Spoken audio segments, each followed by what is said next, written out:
About a week ago, a video was uploaded by Square Enix called Inside Final Fantasy VII Remake. The first episode of this series was simply titled Introduction, and it goes over a lot of the motivations behind the mammoth task that Square Enix are taking on with doing this remake. So I figured I'd just fly through it really quickly, break down the contents of the video, as it was released in Japanese with subtitled versions also being uploaded. And I know a lot of people can't be bothered with subtitles, it just puts them straight off watching it, so I'm just doing a quick breakdown. Straight off the bat, the episode starts with Yoshinori Kitase. Also, yeah, I do apologise if I butcher any of the names. I'm alright at them, but we'll see how it goes. So, yeah, Yoshinori Kitase, who was the director and also the scenario writer alongside Kazushige Najima for the original game, he's now the producer of the Final Fantasy VII Remake, and he's the one that's going to open the video off. He goes into details about how and why they decided to remake Final Fantasy VII, saying that the decision was initially made around 2012 at the 25th anniversary event of Final Fantasy. He says that they were thinking about what games he was going to make in what was left of his life, which is a bit of a sombre prospect, but it was that kind of triggered him to decide that this was the right time to revisit Final Fantasy VII.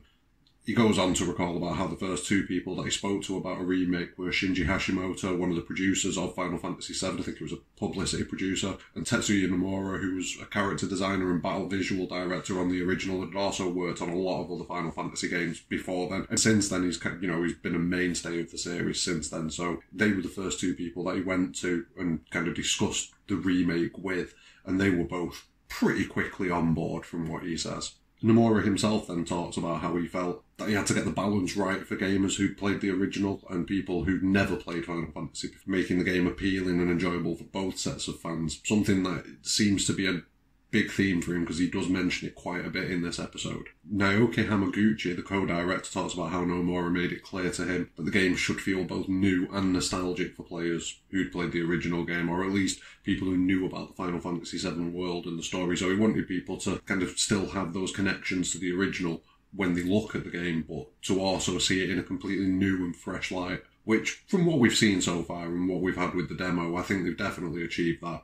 Kitase then lays out the basic setup of the story, with the Shinra Company draining the planet of its life energy, the life stream, and converting this into Mako energy, which is then used by the population. And he goes on to discuss the city of Midgar and the inequality between the slums and the plate, and how this story remains relevant in the world 20 years on from when the original was made, 23 years on from when the original was made. And it definitely does. It's a very relevant story. It is even more relevant with the way climate change and fossil fuel usage is going. We are more and more draining the planet of its resources. So it's definitely a relatable story for a lot of us. Next up, Matamu Toriyama gets involved in this section, discussing Avalanche, and talks about the events that directly happen at the start of the game. So more setup, basically, just discussing how the game gets set up and where you drop into the game.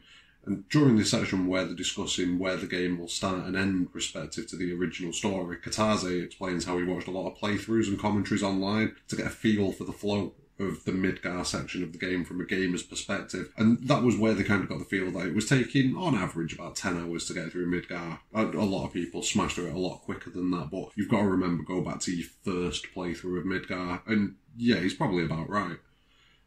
Nomura then adds that he felt that in Midgar, while you explore some of the slums, the upper plate of Midgar was barely used, and that this is where they've got a lot more room to add things in to the game and to expand on content, which gives us a solid indication of where a lot of the additional content is going to be set in this first part of the remake. It also hints that there might be more reasons to return to Midgar in the latter installments of the remake, which I'm hoping is something that you can do as long as you've got all versions installed. That's got to be something that we're able to do, because in the original you could go back to Midgar if you wanted to. There were points in Disc 2 where you've dug up the key to Sector 5 gate, I think it is, and yeah, you can go back to Midgar, so that needs to be something that we can do, and I think from what they're saying here, it looks like it could be. He then finishes off with how much depth they've added, not just to the regions and areas of the remake, but also to the characters and to the density of the city and the amount of impactful events, scenes and conversations that happen. So it's not just a case of putting places in there for the sake of it. These places and these interactions are going to have a solid impact on the story and how it plays out and things like that. So all good things that they're saying so far. Hamaguchi then addresses it's probably the main concern that I've seen people have with the remake, which is it's only set in Midgar. Because, yeah, a lot of us have played it again and again and again, the game. So, you can smash through Midgar in 3 or 4 hours. It's not a problem.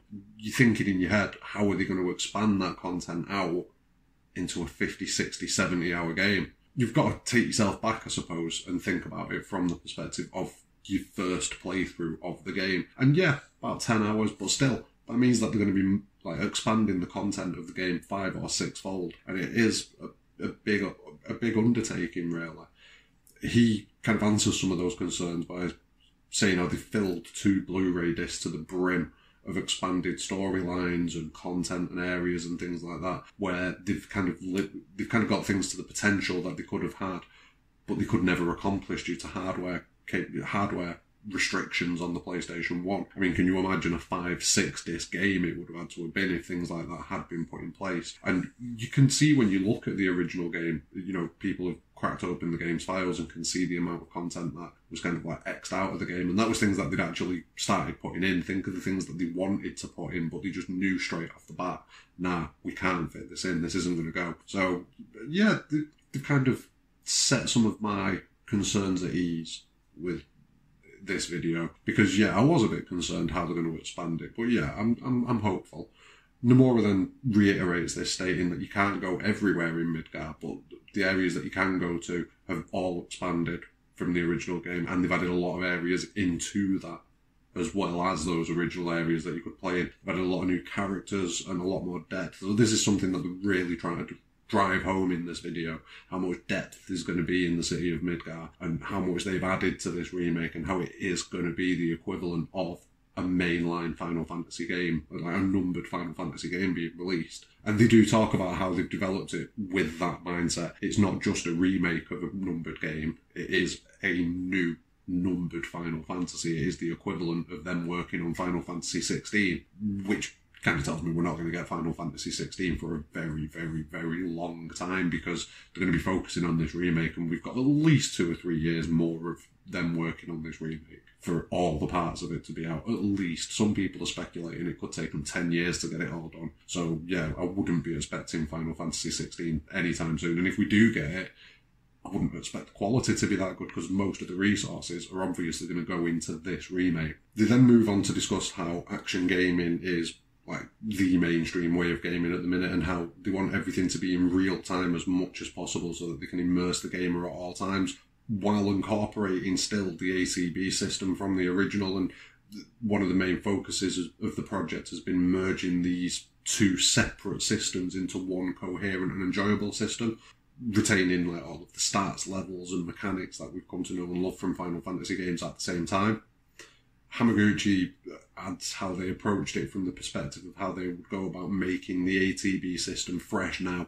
So if they were developing the game fully fresh today, what would be the ideal way of implementing the ATB system and mechanics? Merging that with the action mechanics, like I've said, that then became the big focus. But when they were moving from a position of this like fresher version of the ATB system, it was a bit easier to visualise. And I'll be honest, after playing the demo, like whatever they did, whatever outlook they took on it, I do think that they've done quite a good job. It's going to be interesting to see how it holds up, because in the original Final Fantasy there was a lot of materia setups that you could have, a lot of different combinations that you could have. It's going to be interesting to see if you can A, still get all of that in this game, B, can you equip it all at the same time in this game? Like, you can't equip it all, but as long as you've got slots, are we going to see 8 slot weapons and 8 slot armors, so that you can have 16 separate materials on your character, like you can do if you've got, say, your ultimate weapons and wizard bracelets? That's 16 slots. How is that going to work in this ATB system? Is it going to be a massive menu? Which, I mean, I've not got a problem with, like, but I just hope that they've not sacrificed that ability to have a lot going on your character. Like, don't get me wrong, certain characters benefit from not having much on them at all, but other characters benefit from having a lot of materia on there. So yeah, it's good. I just hope that that's not going to be a sacrifice that gets made. It'd be an understandable sacrifice if it is made, but I hope it isn't something that happens.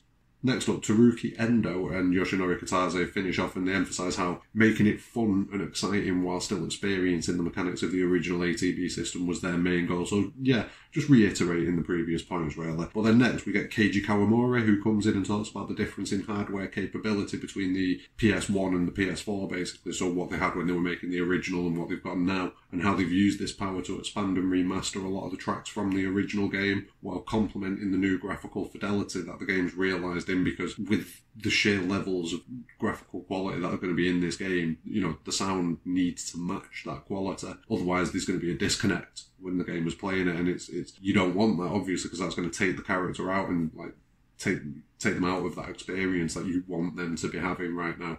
A couple of the other team members, Mitsuko Suzuki and Masashi Mamozo. Right, yeah, I'm not even Mamozo. Mamozo? Fuck it, we'll go with Mamozo. They talk further about having the ambient music matching what's going on in the game at that time, with like dynamic music changes able to add new levels of immersion to scenes and shift seamlessly as the action ramps up or settles down respectively, which again, playing through the demo, you can see where they've done that, where the music just seamlessly sort of changes.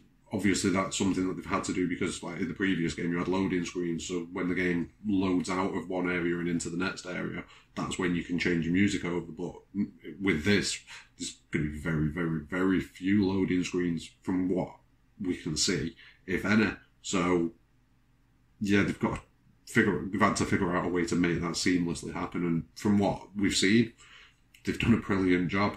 We then cycle back round to Kitase, who explains how one of his main visions for the remake was being able to play the original Final Fantasy VII, but with the graphical quality of the Advent Children movie, and that this was something that, as a group, they all kind of agreed on and wanted to make happen, and became kind of like a driving vision for this remake. In the end, the graphics are going to end up far outshining that, as we've seen already, because, you know, we're 10 years on from Advent Children now. So that vision was a good starting point for them, definitely, but they've obviously gone above and beyond that. Nomura then discusses shooting for realism as much as possible, but not quite going for photorealistic graphics in order to avoid taking away from, you know, the character and the feel of the original game.